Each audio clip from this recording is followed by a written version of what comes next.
Pour moi, frère, ce n'est pas comme à des hommes spirituels que j'ai pu vous parler, mais comme à des hommes charnels, comme à des enfants en Christ.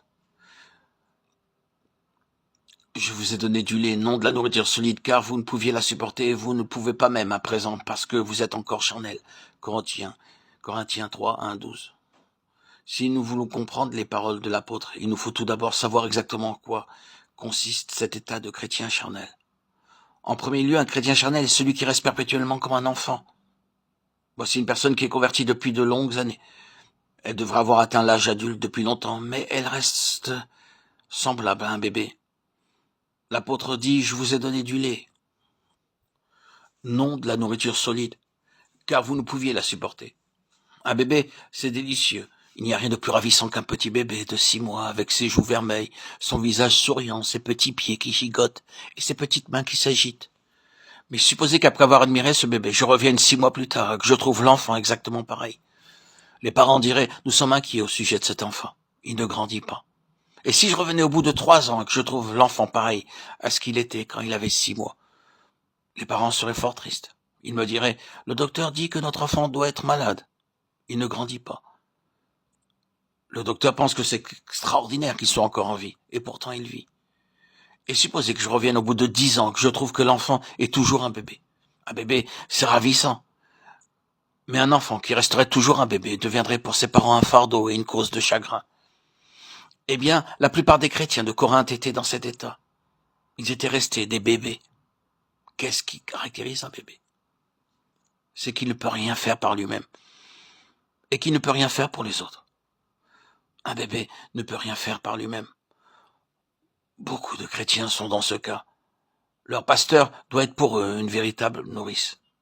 C'est une chose vraiment solennelle de penser que ces bébés, au point de vue spirituel, ont besoin d'être constamment nourris par leur pasteur et que celui-ci est obligé de s'occuper d'eux sans arrêt. Ils ne savent pas se nourrir eux-mêmes par la lecture de la parole de Dieu. Il faut que quelqu'un les nourrisse. Ils ne savent pas prier par eux-mêmes. Il faut que quelqu'un prie pour eux. Ils ne savent pas ce que c'est que de vivre en s'appuyant sur Dieu. Il faut toujours que quelqu'un s'occupe d'eux. Prenez garde de ne pas assister à des réunions dans ce but pour être nourri spirituellement comme un bébé qui reçoit son biberon de sa nourrice. Que Dieu soit loué pour la prédication de l'évangile et pour la communion fraternelle dont nous jouissions. Mais ne soyons pas comme des bébés. Vous savez que lorsqu'il y a un bébé dans une maison, il faut que quelqu'un s'occupe de lui. Très souvent, la maman ne peut pas sortir à cause du bébé. Ou bien, c'est la nourrice qui doit s'en occuper. Mais il faut toujours quelqu'un pour s'occuper du bébé. On ne peut pas le laisser seul. Il y a des chrétiens qui sont comme des bébés. Il faut que le pasteur s'occupe d'eux continuellement.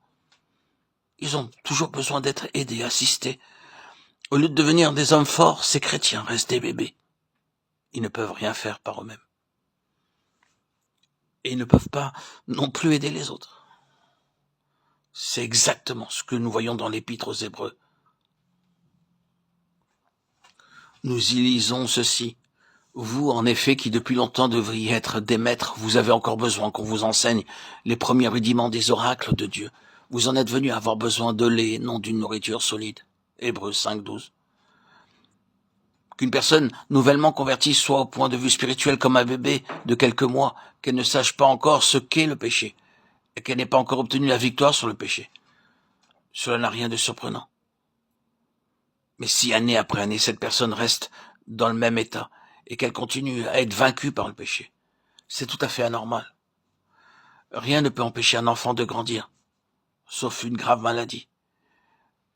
Et si nous sommes obligés de dire continuellement, Seigneur, je suis encore charnel, alors nous sommes obligés de dire, Seigneur, mon âme est malade. Elle a besoin d'être guérie. Viens à mon aide, Seigneur. Guéris-moi, Seigneur, de mon immaturité.